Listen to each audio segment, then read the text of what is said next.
Ha llegado el momento de escuchar la palabra de Dios.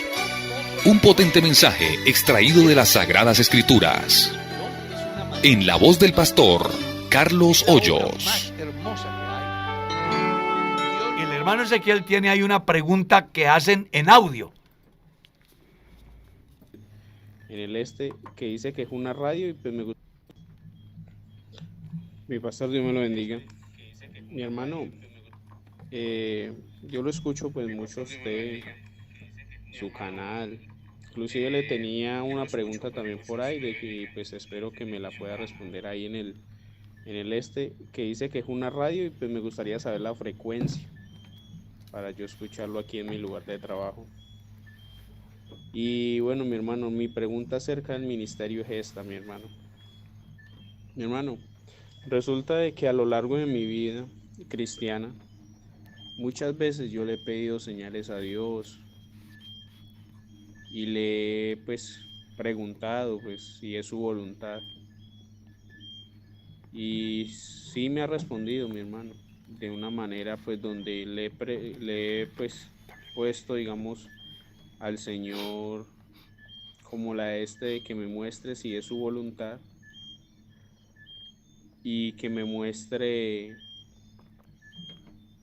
pues algo como concreto, y pues sí, me ha mostrado las señales algunas veces, ¿no? Como que las he pedido explícitamente, digámoslo así. Señor, si pasa esto o aquello, y así ha pasado. Pero en estos días hablaba con un joven, mi hermano, pues de que es más allegado a los ministros y conoce más todo esto. La verdad, yo nunca he tenido un familiar que esté en el ministerio. Y él me decía de que ahorita era muy difícil porque hay mucha gente lista. Yo soy del Valle del Cauca. Me dice que hay mucha gente lista y que las personas que salen son las que van por orden, pero que el orden es, o sea, demasiadas personas son las que están esperando. Pregúntale al pastor Y pues, por ejemplo, directamente. yo ya tengo, hermano, 26 años, voy a cumplir 27. Y pues voy a iniciar a estudiar algo, ¿no? Preguntó Otra mi cosa, hermano. porque pues yo he esperado mucho esto de la obra, pero mira que no se me ha dado. Yo me convertí al Señor a los 19, 20 años y le he estado orando, pero mire que aunque me ha mostrado señales, no se ha dado. Y también se me da difícil de pronto que se me pase ahí la vida esperando y no desarrolle otro proyecto. Y por eso ya el día de mañana comienzo a estudiar lo que es desarrollo de software, mirando más que todo un futuro para mi familia, porque no es lo que me gusta. Realmente a mí lo que me gustaba antes de entrar al Señor era el ejército, pero pues cuando decidí seguir al Señor yo dije, pues si sigo al Señor no puedo estar en el ejército, y nunca tuve un plan B, hermano.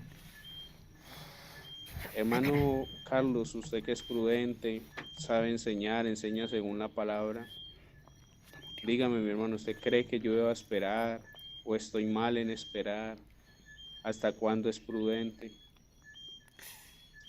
El pastor dijo pues que me iba a presentar a los presbíteros, pero eso iba a ser como en febrero. Ya vamos para junio, ya dentro de 2 semanas, y mira que él no me ha vuelto a decir nada, no me habla de nada de eso. Y a mí me da temor, hermano, de que él tome una decisión, por ejemplo, de que él diga, no, yo no veo ya como que Andrés para el ministerio, y nunca me lo diga. Y yo me quedé allí esperando muchos años. Inclusive yo sí, una vez que hablé con él de eso, sí le dije, hermano, que lo único que yo le rogaba al favor era que el día que de pronto decidiera un no, me dijera. Mi hermano Carlos, deme un consejo, porque pues usted que está en la obra y conoce el proceso, uno sabe que esto le angustia el corazón a uno muchas veces porque no quiere servir al Señor, hacer lo correcto, pero tampoco quiero afectar a mi familia en no desarrollar ningún otro proyecto esperando la obra, y que si no es la voluntad de Dios y no se da, ¿qué sería de mí? Entonces, mi hermano, cuando tenga bien responderme, ahí estoy pensando, mi hermano, ahí estaré pendiente. Dios me lo bendiga y le siga bendiciendo ese enorme ministerio que tiene. Lo felicito, mi hermano. felicito mucho. Bueno, gracias, mi estimado hermano, por ese importante audio. A veces uno no sabe lo que la gente está sintiendo. Claro, Y no tienen con quién desahogarse. es verdad. Y por eso me parece muy importante la pregunta del hermano. Vamos por partes.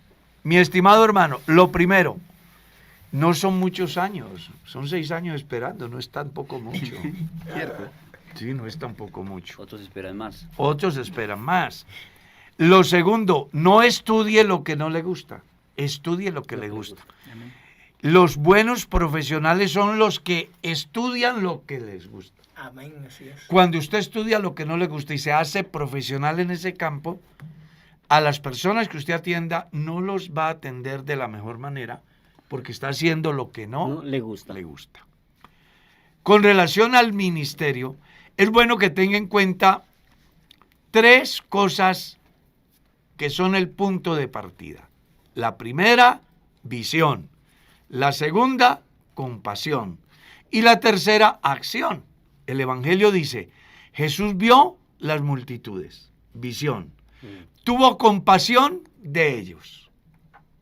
¿Ya? Y entró a la acción. Entonces, yo entiendo que Dios me llama cuando en mí se presentan esos 3 importantes manifestaciones. Porque uno tiene que mirar el ministerio no como una fuente de empleo, Amén. ¿ya? Amén. Sino mirarlo como lo que debe de ser, un llamado de Dios. Amén. Y Dios puede a mí llamarme haciéndome sentir esos 3 aspectos. 2, debe de reunir los requisitos que menciona Pablo en la carta a Timoteo, capítulo 3. Y 3, debe de hallar gracia ante Dios, que lo llama, ante el pastor, que lo postula, y ante la iglesia, que lo envía. Con respecto a que si sigue esperando, yo le recomiendo que sí. Y además, que de una manera muy confidencial, se acerque a su pastor y le diga, pastor, yo quiero que me ayude, que me oriente. No se le acerque diciéndole, yo quiero que me mande al ministerio. No, sino más bien, vea, pastor, lo que pasa es que yo vengo sintiendo esto hace tanto tiempo y pues inclusive he dejado de proyectarme en otros campos pensando en el llamamiento que Dios me hace. Yo quiero que usted me enseñe, usted que tiene más experiencia, me oriente si esto será de parte de Dios o si será una cosa que simplemente viene a mi vida como una emoción. Dígame, ¿qué debo hacer? Muchas veces el pastor no sabe lo que pasa en el creyente. A mí me llama la atención que en estos días se me han acercado varias personas de la iglesia en el Boyacá Real, como también de otras iglesias en el país, creyentes que tienen la misma dificultad, que yo no le llamaría dificultad sino una bendición. Amén. Tener esa carga, ese sentir, ¿ya? Entonces, nada, estudie lo que le guste, prepárese. Amén. Prepárese. Y si termina esto y se le abre otra oportunidad de estudiar algo más, estúdielo. Porque todos los días se requiere en la obra del Señor personas capacitadas en diferentes áreas, para que así, pues con el llamamiento de Dios y su formación académica y teológica, puedan desempeñar un mejor servicio al Señor. Amén. Que si debe seguir esperando, claro, pero recuerde, hable con su pastor, no se desespere. Dios tiene el control. Amén. Y Él sabe. A veces uno quisiera que las cosas se den, pero Dios nunca llega tarde. Amén. Dios siempre llega a tiempo. Amén. ¿Sí? Dios siempre llega a tiempo. Entonces, le motivo para que siga con ese fervor, se prepare en el área profesional, en el área teológica, hable con su pastor y espere que Él hará su voluntad a la cual usted un día dijo, estoy dispuesto. Vamos con otra pregunta. Bueno, Carlos, acá Sí. hay una pregunta que tal vez esté relacionada con esta misma. La hermana Catherine Perdomo dice, el Señor Jesús les bendiga, por acá por YouTube. A cada uno de los hermanos de la mesa de trabajo. Mi esposo tiene una pregunta desde hace un tiempo y es, ¿cómo se sabe que el pastor es llamado por Dios al ministerio? Se sabe que la persona es llamada por Dios cuando, número uno, tiene buen manejo del pueblo. Porque una persona que no es llamada por Dios maltrata el rebaño. ¿Ya? Porque está haciendo algo que no le gusta. Entonces yo pienso que el primer síntoma del llamamiento de una persona al santo ministerio es el buen trato que le da al rebaño, porque es un pastor. Pero adicionalmente a eso, debe de tener, porque está hablando del pastor, o sea, ya es un pastor.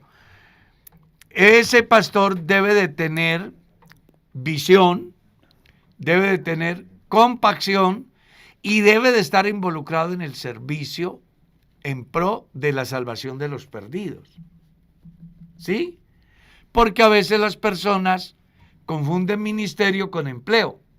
Y el ministerio no es un empleo. El ministerio es un llamado que Dios hace a servir Amén. a las personas. ¿Sí? Y otro aspecto que es muy importante son los resultados dentro de su comunidad. Y otro aspecto que fortalece el ministerio del individuo son las adversidades. Cuando una persona es llamada por Dios, la adversidad no lo desmotiva, la adversidad no lo debilita. La adversidad dentro del ministerio lo que hace es fortalecer su carácter cristiano y su proyección ministerial. Sigamos. Casi diría que aquí hay una pregunta algo similar a la que se está... Pero si ya se dio respuesta, vamos con otra. Bueno, dice, Dios le bendiga, Pastor Carlos. Si la Biblia dice que Dios... Voy a tratar de organizar el texto, ¿sí? La Biblia dice que... Dios le bendiga, Pastor Carlos. Si la Biblia dice que Dios es perfecto en todas las cosas y que Él nos formó en lo oculto de la tierra, dice, ¿cómo o por qué nacen niños pegados o con síndromes? Ah, bueno, eso ya es otra, eso ya es Otro otra tema. dimensión. Sí, señor. El por qué pueden haber muchas hipótesis, ¿ya? Y no soy experto en el campo de genética. Sería irresponsable de mi parte fijar una postura científica. Pero Dios sí es perfecto. Amén. Eso sí no debe quedarle duda a la persona, porque parece que pone en tela de juicio la perfección de Dios a causa de fenómenos que se dan en el desarrollo de los individuos desde el vientre de la madre. Sería muy importante que tengamos en cuenta que hay unas que vienen por vía genética, otra que viene por mal uso de medicamentos, ¿sí? Otros que se pueden dar por situaciones de Por descuidos, enfermedades. descuidos durante la gestación. Por eso, sí, por enfermedades o descuidos, como dice aquí el hermano Felipe, en el tiempo de la gestación. Hay un sinnúmero de cosas. Hay un sinnúmero. Y es que esa pregunta va más allá, porque mire que entonces sería decir también, si Dios es perfecto, ¿por qué hay tanta imperfección en todos los campos en el mundo? Pero hay un texto que da una respuesta completa. Dios hizo al hombre perfecto. En el proceso del desarrollo del ser humano es donde ha ido buscando, experimentando cosas que al final van a repercutir en su propia salud. ¿Cómo será que, por ejemplo, una persona que se hace tatuajes inmediatamente no puede donarle sangre a su hijo o a su mujer? Porque le va a afectar la salud. Entonces, Dios es perfecto, pero el hombre ha ido explorando otros caminos, pensando encontrar respuestas a muchas preguntas, y al final lo único que está haciéndose es daño a sí mismo y al final sale haciendo daño a su descendencia. Sigamos. Hermano Carlos, Dios les siga bendiciendo y gracias por tan grande enseñanza. Es que tengo una pregunta. En el libro de Lucas, capítulo 16, habla sobre el mayordomo infiel y quedo con la inquietud del verso 9. ¿Lucas qué? 16. Dice, Lucas 16. y tiene una inquietud sobre el verso 19. Dice, ya que es como si fuera correcto las ganancias deshonestas o la corrupción, ya que se alaba a ese mayordomo. Lucas por- 16. y tiene la duda sobre el verso 19. Había un hombre rico que se vestía de púrpura, ¿no? Sí, dice, ya que es como si fuera correcto las ganancias deshonestas o la corrupción, Ah, no, ya que entonces- se alaba a ese Entonces mayordomo. no es el verso 16, es desde el verso 1. Capítulo 16, dice él. Ah, eso sí, hasta el verso, yo diría que va hasta el verso 15. Sí, pero él dice que tiene Dudas. dudas sobre el verso 9. Ah, Dice, ya que es como si fuera correcto las ganancias deshonestas o la corrupción, porque se alaba a ese mayordomo por esa sagacidad. el pasaje lo que está diciendo es que ese hombre aprovechó el momento y su posición para beneficiarse, ¿cierto? Cosa que no hacen los hijos de Dios. Es que leamos el pasaje. Dijo también a sus discípulos, había un hombre rico que tenía un mayordomo, y este fue acusado ante él como disipador de sus bienes. Entonces le llamó y le dijo, ¿qué es esto que oigo acerca de ti? Da cuenta de tu mayordomía, porque ya no podrás más ser mayordomo. Entonces el mayordomo dijo para sí, ¿qué haré? Porque mi amo me quitará la mayordomía. Y tiene unas preguntas, cavar no puedo, mendigar me da vergüenza. Ya sé lo que haré para que cuando se me quite de la mayordomía me reciban en sus casas. Y llamando a cada uno de los deudores de su amo, dijo al primero, ¿cuánto debes a mi amo? Él dijo, 100 barriles de aceite. Y le dijo, toma tu cuenta, siéntate pronto y escribe 50. Después dijo a otro, ¿y tú cuánto debes? Y él dijo, 100 medidas de trigo. Él le dijo, toma tu cuenta y escribe 80. Y alabó el amo al mayordomo malo por haber hecho sagazmente, porque los hijos de este siglo son más sagaces en el trato con su semejante que los hijos de luz. Y yo os digo, ganad amigos por medio de las riquezas injustas, para que cuando éstas os falten, os reciban en las moradas eternas. ¿Qué es lo que está diciendo el pasaje? Que aquel supo aprovechar el momento exacto para sacar ventaja. No es que Dios alabe la corrupción, sino la sagacidad La del tipo. sagacidad.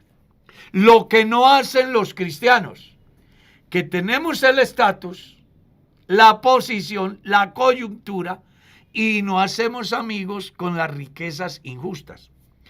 Recuerde que la riqueza injusta aquí, de la cual la Biblia habla, es aquella por la cual yo no he hecho nada y Dios me ha enriquecido.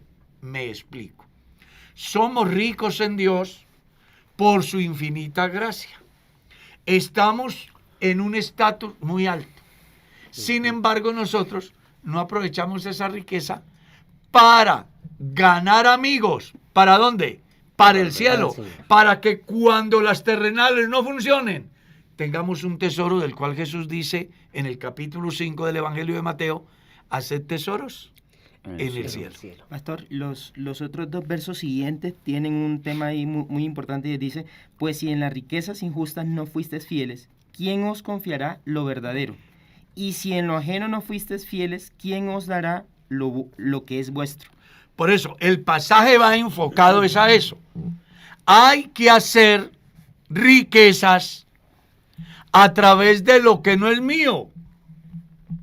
En sí ese es el mensaje, el pensamiento central de la parábola. Que es la gracia, ¿no? Que Lo exactamente, inmerecido. Que es ¿ah? lo inmerecido. Lo inmerecido. Que es a través de lo cual usted puede hacer riquezas en el cielo. Para que cuando las de aquí falten, las tengamos allá. La gente atesora aquí. pero cuando vaya allá no va a tener nada. Pero los que hacemos riquezas a través de lo inmerecido, de esa riqueza injusta porque yo no la merezco, ¿cuál es? La gracia. Gracias. Amén. Entonces pueda tener tesoros allá. Claro que sí, pastor. Vea, aquí hay otra pregunta, ya cambiando un poquito de tema. Hermano José Ariel Díaz Delgado dice: Dios le bendiga, hermano Carlos. ¿Cuál es su opinión acerca de las iglesias que enseñan la doctrina de la unicidad, pero que no pertenecen a la IPUC? Bueno, es una opinión, ¿no? Sí, él pide una opinión personal, es lo que Es una entiendo yo. opinión. Eso está muy importante. Así que téngase. No, voy a ser objetivo. Las iglesias del nombre que nacen como resultado de la predicación del Evangelio, mi oración y mi apoyo total. Claro que sí. Las tiendas que surgen como resultado del pecado, de las divisiones, mi más sincero rechazo. Y no porque a mí se me ocurra. Lea Romanos capítulo 16, el verso 17. Os ruego, hermanos, que os fijéis en aquellos que causan divisiones en contra de la doctrina de Cristo, porque tales personas no sirven a nuestro Señor Jesucristo, sino a sus propios vientres, y con suaves palabras engañan los corazones de los ingenuos. Usted mire que hay una diferencia. Las iglesias nacían en Cristo, ¿ya? Pero las llamadas iglesias que nacen como resultado de la rebeldía, de la raíz de amargura, de la consecuencia del pecado. Y hablo de esa manera porque hay movimientos llamados cristianos que surgen porque un presunto cristiano no estuvo de acuerdo con la sana doctrina. Yo conocí y fui pastor de alguien que le parecía muy cursi, decía él, la forma de vida de los pentecostales. Él dijo, yo quiero hacer una iglesia donde las personas crean en Dios y vivan la vida cristiana, pero sin todo ese cuento, que las mujeres tienen que vestirse no sé cómo, que utilizar no sé qué cosas. No, que ellos vayan de cualquier manera para que no encuentren tropiezo para seguir a Cristo. Él quería hacer una iglesia a su manera. Entonces, para eso, busca personas débiles en la fe y las saca para comenzar a organizar su grupo conforme a su imagen y semejanza. Entonces, una iglesia de ese orden no tiene nada que ver con el cuerpo de Cristo. Una iglesia que nace porque a un pastor se destituye por X o Y circunstancia y él, lleno de amargura, acusa a la iglesia de injusticia y encuentra a cristianos flojos y los lleva tras sí. Por eso es que hago las diferencias. Claro. Porque no es lo mismo que Felipe llegue a Colombia, entra a un barrio de Bogotá y le habla al vecino y le habla al otro vecino, les comparte la palabra y ellos llegan al conocimiento de la verdad sin resentimientos, sin Amén. amarguras, con una mente sana. Eso es una cosa. Otra cosa es que ese creyente que quiere formar un toldo aparte vaya y le dañe la conciencia a los cristianos. Porque la Biblia dice, en la carta a los hebreos, mirad que no haya entre vosotros alguno que deje de alcanzar la gracia de Dios, brotando en él a una raíz de amargura por la cual muchos sean Contaminados. Entonces, casi siempre, esas iglesias que nacen como resultado de un resentimiento,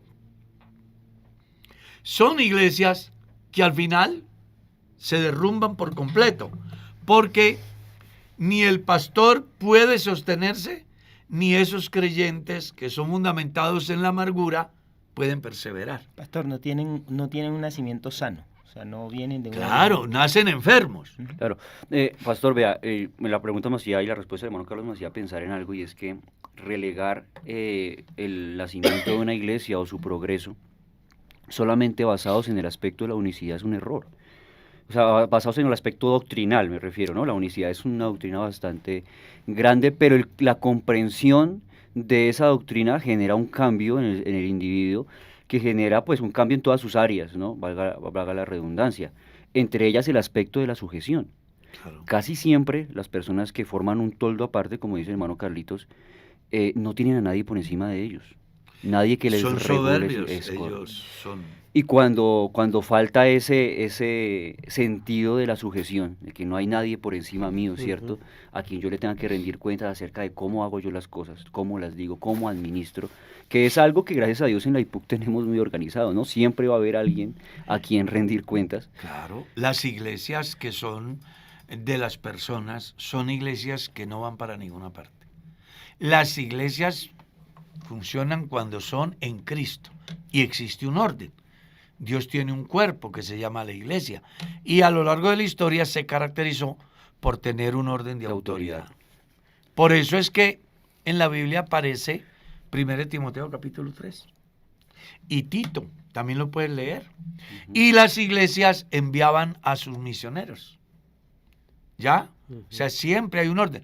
Por eso en la pregunta anterior dijimos, necesita la gracia de Dios que lo llama, la gracia ante el pastor que lo postula, y la iglesia, y la gracia ante la iglesia que es quien lo envía como organización. Pastor, Sigamos. ahora para agregarle algo a eso, a mí me pasó algo en Barranquilla. En Barranquilla hubo un boom de una iglesia como esta. Y un joven dejó de asistir a los cultos. Como era el líder de los jóvenes, me acerqué, lo llamé y eso. Me dijo, lo que pasa es que yo estoy asistiendo a tal iglesia. Y no, ahí estoy contento, estoy feliz, puedo hacer esto y lo otro. Y me dijo, no, si quieres puedes venir a un culto con nosotros y esto. Y yo le dije, te voy a hacer una pregunta nada más. ¿Quiénes asisten ahí? ¿Quiénes dirigen esta iglesia? Me dijo, fulano, fulano, fulano, fulano. Cuando me dijo una extensa lista, le dije, ¿y cómo se fueron de acá?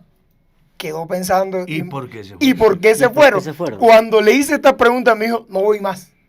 Porque se dio cuenta, en su mayoría, por lo que usted dice, no se enfermos. Se fueron mal. Es gente que no se sujeta ni a la palabra.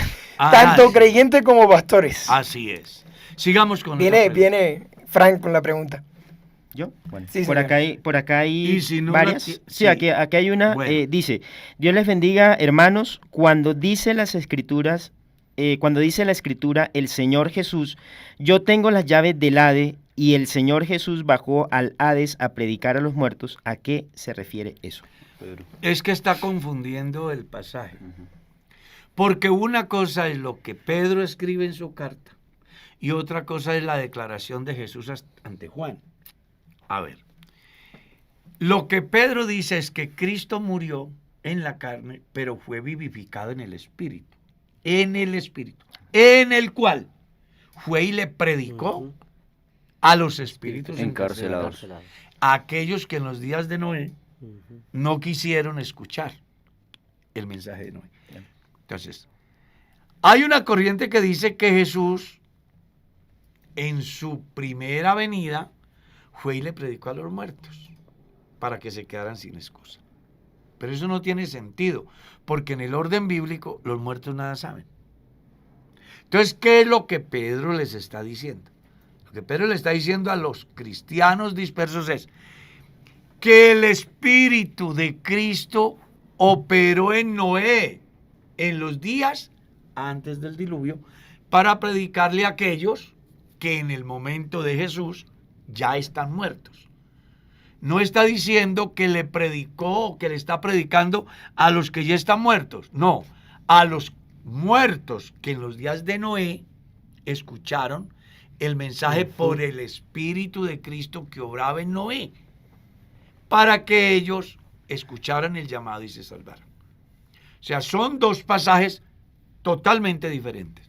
Cuando Juan, en Apocalipsis, dice que cuando le vi caí como muerto, y él puso su mano sobre mí y me dijo, Juan, no temas, yo soy el que estuve muerto y ahora vivo por los siglos de los siglos, y tengo las llaves.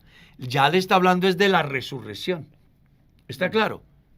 Está diciéndole, vea, lo que dije en San Mateo capítulo 16, acerca de que las puertas del Hades no prevalecerán contra la iglesia, es estas llaves que tengo. Yo he resucitado. Entonces, Usted no puede confundir dos eventos en dos tiempos diferentes, porque uno es el mensaje de Pedro a los dispersos acerca de que ni los antidiluvianos se quedaron sin el testimonio de Jesús. Eso es lo que está diciendo. Sí, señor. Y a Juan le está diciendo, no te preocupes, yo soy la resurrección y tengo las llaves, así que tranquilo. Así te toque morir aquí en el destierro, yo te resucito. Yo manejo esto. Yo manejo esto. Sigamos. Pastor, ¿está bien que el pastor le diga manual de convivencia a la palabra de Dios?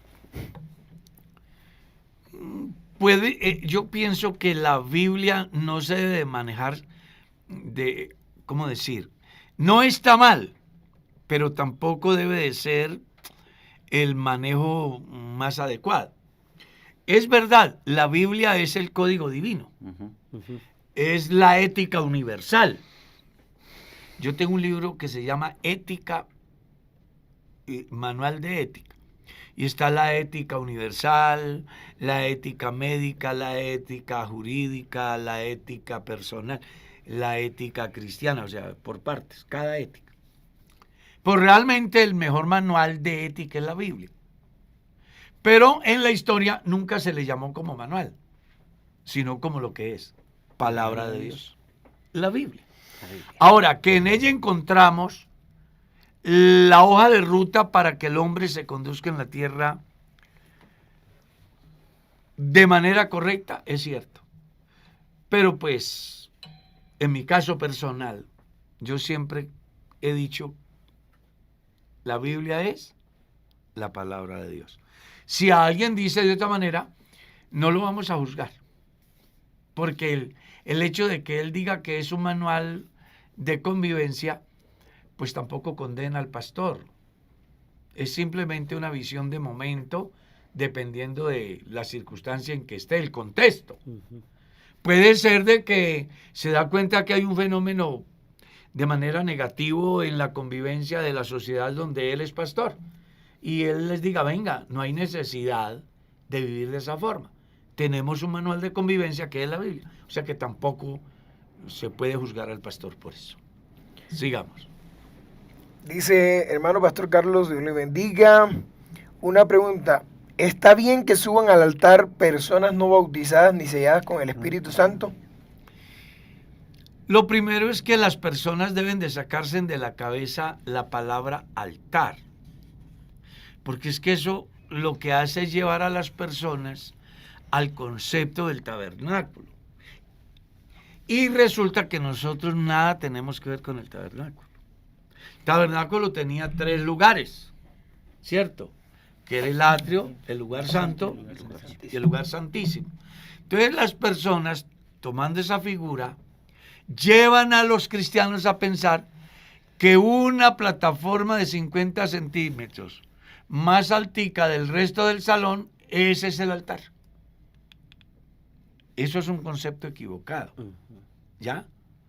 Entonces, esa es una cosa que debemos de... Y voy más allá. Algunos piensan que el que está ahí 50 centímetros más altico, se supone que está más santo que el que está en la última banca. Y uno a veces ve que el que está en el lugar llamado altar por la gente está chateando o contestando una llamada telefónica de manera irrespetuosa en el culto, mientras que el que está en la última banca está quebrantado y está sintiendo la presencia de Dios. Entonces son conceptos equivocados. Con respeto al servicio a Dios. Si una persona puede servir a Dios sin tener el Espíritu Santo, no puede servir a Dios. Porque si no tiene el Espíritu Santo, no se ha convertido. Es que el servicio a Dios es la consecuencia de seguir a Jesús. Si alguno me sigue, sírvame. ¿Está claro? Entonces las personas deben de saber que para ser salvo y para servir a Dios, tienen que tener el Espíritu Santo. Si una persona no tiene el Espíritu Santo, simplemente no es cristiano. Así, no es cristiano. Sigamos.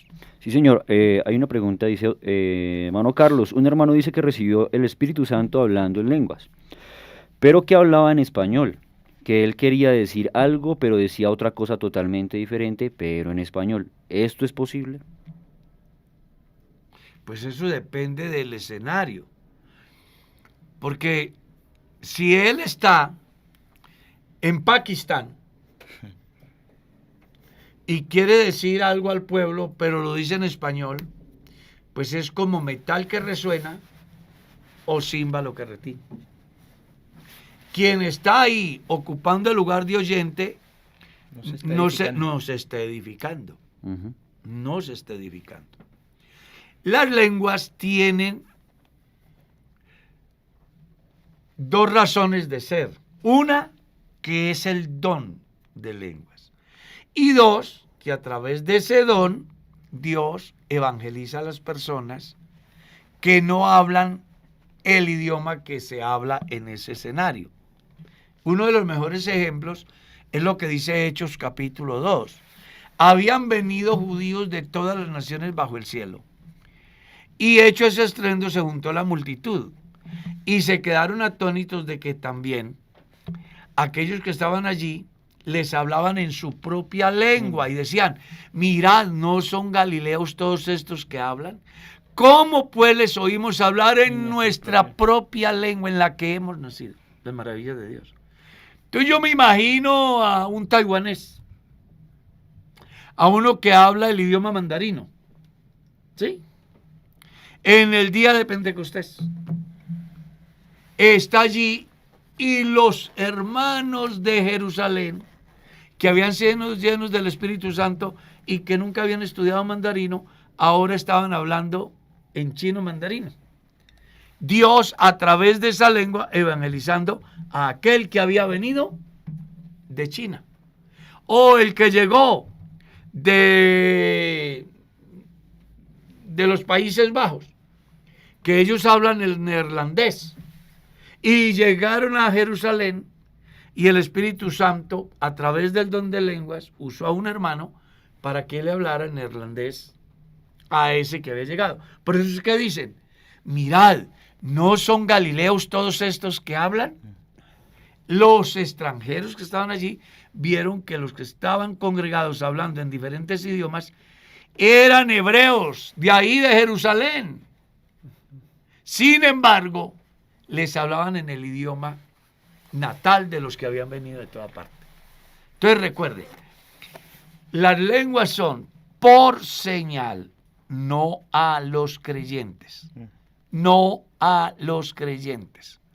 No lo digo yo. 1 Corintios capítulo 14, verso 22. Léalo. Sino a los incrédulos. Porque a través del don de lenguas es que Dios quiere, en el momento y lugar apropiado, dejar la sal de la tierra, la luz del mundo, el mensaje de Dios. Sigamos.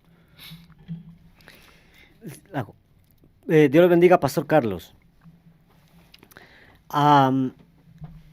¿Por qué la IPUC nunca invita a pastores de otras denominaciones del nombre a predicar? Porque no necesitamos estar mendigando pan.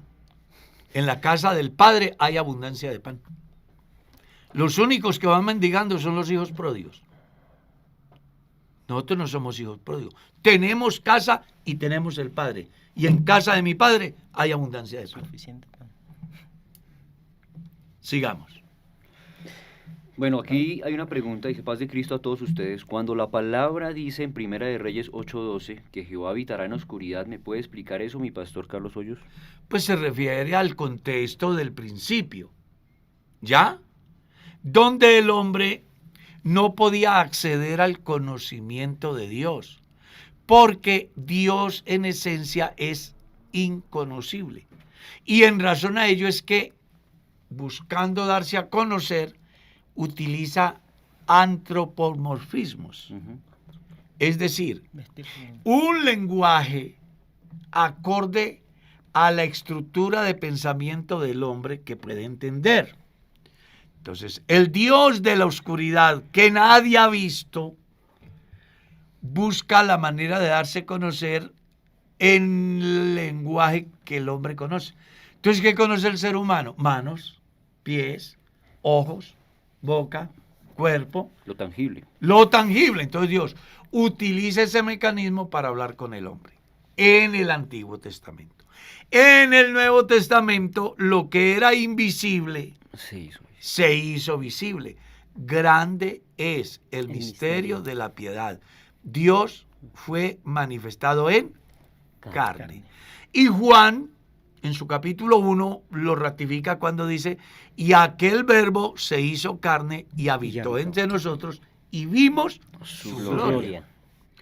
Entonces, el Dios que habitaba en la oscuridad, ahora está entre nosotros, en nosotros y con nosotros. Ahora, cualquiera puede conocer a Dios a través de lo que la Biblia dice en el campo real humano de Dios, porque Jesús es la única persona de Dios. Amén. ¿Ya? Y lo puede experimentar en su propia vida. Y lo puede experimentar como compañía. Por eso dije, está con nosotros, porque Él ha dicho estar con nosotros, ¿qué? Todos los días. Y está en nosotros, permaneced en mí y yo en vosotros. Entonces es importante que las personas entiendan eso. Sigamos. Pastor, hay una pregunta aquí para darle espacio a Frank. Dice, pastor, yo me he soportado y aguantado maltrato de mi esposo para... Que no lo aguante más. Ya, Que dale. el maltrato no es aceptado Ay, ya. ni para los animales, ni para la mujer, ni para los hijos. El maltrato está mandado a recoger. Eso puede suceder en la gente que no teme a Dios. Que no conoce a Cristo. Mira lo que dice, para que él no pierda su liderazgo en la iglesia. No, es que Eso no es no es un nada. líder. Que lo que tienes que hablar con el pastor y decirle, pastor, mi marido me maltrata, me agrede, verbal, física, psicológicamente, y si no lo ponen en disciplina, vaya a un juzgado, a la Defensoría de la Familia, que llamen a ese tipo que si no respeta a Dios, ni a la iglesia, ni a la familia, que respete la ley. ¿Ok? No se puede. La iglesia no acepta el maltrato en ninguno de los sentidos. Amén. No aceptamos que se maltrate el animal. No aceptamos que se contaminen las aguas. No aceptamos que se talen los bosques. No aceptamos que se acabe con la fauna. Mucho menos vamos a aceptar Amén. que se maltrate a esa persona que fue hecha a imagen de Dios, Amén. Así. que es la madre de sus hijos, que es quien está con él y se disfraza de líder. No. Ahí es que hablar con el pastor. Dígale la verdad al pastor. Pastor, vea, yo sé que usted ama mucho a mi esposo y además le agradezco porque, pues, es una oportunidad que él tiene. Pero yo sí quiero que sepa que él me agrede, que él me maltrata, que él me humilla, que él me estigmatiza. Si ya el pastor con ese conocimiento lo sigue dando allá, usted habrá salvado su responsabilidad, pero no se deje maltratar. Busque la ayuda del Estado. El Estado le brinda una ayuda, que es inclusive ponerle restricciones al hombre para que usted no corra riesgo. Las mujeres que aguantan maltrato de su marido o hombres que aguantan el maltrato de su mujer son posibles víctimas de homicidio. Amén. Así ¿Cómo es. le parece? Sí, señor. Que eso es más grave de lo que simplemente la persona pregunta. No, y que a veces por miedo no. No. No, y dice. es que lo Llegó que el dice- tiempo de denunciar. y lo que decía usted, pastor, a veces por estar en la iglesia, no es que porque estamos No, en la iglesia, no, se señor. espiritualiza. No, No, pero Claro. yo que me gano con estar en la Así iglesia es. y ser un maltratador, que no soy cristiano. Ahí es donde uno entra en juego aquello de lo cual venimos diciendo aquí hace rato. La mejor manera de saber si una persona tiene el Espíritu Santo es por los Frutos. Eso es lo que dijo Jesús. Y un tipo violento, un tipo agresivo, un tipo vulgar, o en el sentido contrario, una mujer, por más rótulo de cristiano que tenga y de pentecostal que diga que es, lo está negando. Es lo que Pablo escribe en una de sus cartas. Muchos profesan conocer a Dios, Pero con sus hechos. pero con sus Amén. hechos lo niegan. No. Son ateos practicantes. No, y es que el evangelio comienza en casa. Si yo no soy cristiano en casa, no lo soy en ningún lugar. Amén, así es. Es así, es Sigamos. Pero Frank. hacer un paréntesis primero, mis hermanos, porque hay personas que están escribiendo, están pidiendo el número de WhatsApp para hacer preguntas Sí, sí, directamente sí. al WhatsApp que no quieren hacer aquí Ajá, públicamente. Ah, listo. No, igual tratamos en los comentarios no leer los nombres, simplemente las preguntas. Sí, son anónimos. Pero como quedan en los comentarios, ellos no quieren hacerlo en los comentarios, sino quieren hacerlo de Exacto. forma Mm, privada. ya en déselo. WhatsApp. Pueden hacerlo al 301-274-2288, que es mi teléfono. 301-274-2288. Hágame el favor y lo coloca ahí en el Face. Sigamos. Listo. Aquí hay una pregunta, pastor. Dice, Dios le bendiga, pastor Carlos Hoyos. Hay personas que cuando pasan por el cementerio se persignan y cargan la cruz en las personas y se tatúan la cruz. ¿Qué significa la cruz? Pues Gálatas 3:13. Cristo nos redimió de la maldición, hecho por nosotros maldición, como está escrito, maldito todo aquel que es colgado en un madero. La cruz nunca fue símbolo de bendición, Todo lo contrario. sino de Todo lo maldición. contrario. Amén. ¿Sí? Ujú. Maldición. Entonces, pues es importante aclararle que quienes hacen eso son personas que no conocen el Evangelio. Ujú. Y en su ignorancia la religión los ha engañado. ¿Ya? Pero quien se coloca la cruz en un tatuaje es el equivalente a la silla eléctrica en Estados Unidos. Sí, es correcto. Entonces un americano debía colocarse la silla eléctrica en un tatuaje. En otra parte sería la guillotina. En otra parte sería la espada. La inyección letal. ¿no? En otra parte sería la inyección letal. En otra parte sería la descarga eléctrica. ¿Cierto? Ujú, ujú. En el orden bíblico, la cruz es símbolo de muerte. Eso es todo. Y por eso es que Jesús nos redimió de esa maldición. A todo el que veían en una cruz, no pensaban que era una buena persona. Por eso es que la Biblia dice, Jesús fue contado con los pecadores. A Jesús lo crucificaron en medio de dos ovejas, Pecadores. ladrones. Porque una cruz en esa cultura era el equivalente a la silla eléctrica, el equivalente a la guillotina, el equivalente al fusilamiento, Ujú. ¿cierto? Eso era. Bueno, Carlos, históricamente era el castigo utilizado por los romanos como la máxima pena. O sea, Así es. al que iba a la cruz era Entonces, porque era el peor de los... Claro, por eso dice que fue malhechores. contado entre los pecadores. Sigamos. Bueno, hay una persona que hace una pregunta, pero ya se ha respondido en otras ocasiones, ¿no? Que es, ¿cómo es el verdadero ayuno? Y hay programas enteros hacia ese tema, pero no sé si el hermano Carlos quiere responderlo a grandes rasgos. Pues la mejor respuesta se la da la Biblia. Isaías 58. Ujú. Léete Isaías 58 y ahí encuentras El el verdadero ayuno. ¿Está claro? La mejor explicación es Isaías 58. Pero si quieres un aporte adicional, el ayuno es símbolo de luto. Cuando a Jesús se le acercan y le dicen, Señor, ¿por qué los discípulos de Juan y los fariseos ayunan y tus discípulos no? ¿Cuál fue la respuesta de Jesús? ¿Puede alguno estar de luto en tanto que está de bodas? ¿La respuesta cuál es? No. No. No. Bueno, ellos tienen el esposo, por eso no ayunan. Cuando el esposo les sea quitado, es decir, cuando Jesucristo se vaya, Ayunarán. ellos ayunarán. Entonces, desde el momento que Jesús fue resucitado y ascendió, la iglesia ayuna. El ayuno debe de estar sujeto a causas reales, no ayunar por ayunar. Es que hoy no tengo nada que hacer, me voy a ir a ayunar. ¿Sí? O hoy me voy a ir a ayunar porque en la iglesia ayunan. Aunque la intención es buena, no debe de ser el objetivo. Debe haber un propósito detrás. Debe de haber un propósito. Y casi siempre, en el orden bíblico, fue de luto. Esther y sus doncellas y Mardoqueo ayunaron porque había una amenaza eminente que era Inminente. la destrucción del pueblo. El pueblo ayunó cuando Moisés murió.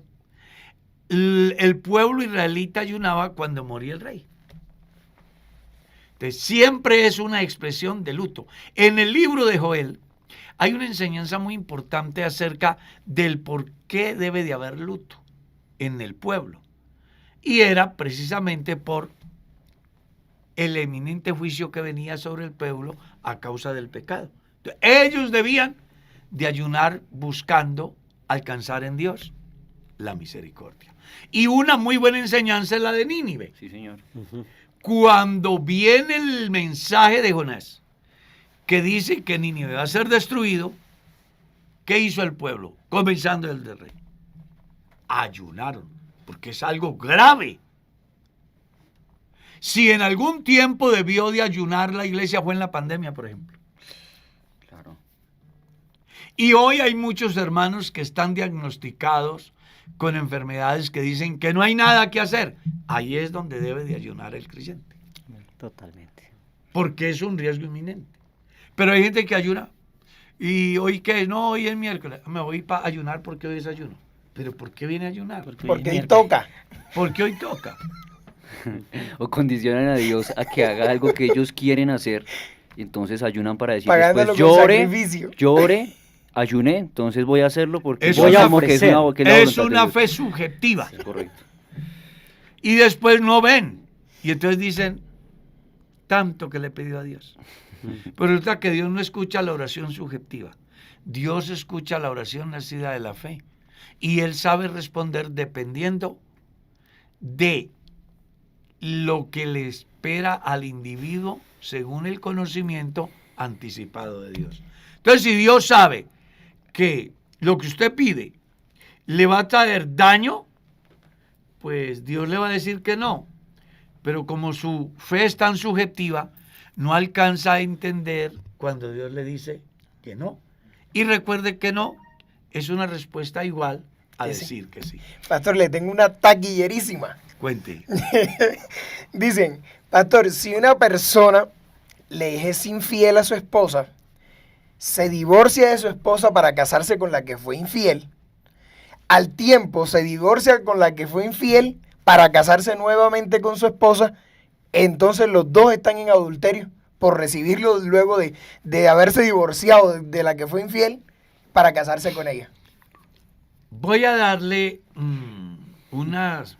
A ver, Las pautas. sí. ¿Por qué? Porque es que es muy complejo. Bastante. Vea, en la Biblia dice que cuando un hombre le daba carta de divorcio a su mujer, el que le dio carta de divorcio no podía volverla a tomar por esposa. Eso es lo que dice la Biblia. No podía volverla a tomar por esposa. Ahora, alguien puede decir que eso fue en la ley de Moisés.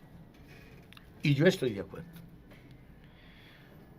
Pero dentro del manejo eclesiástico hay preguntas que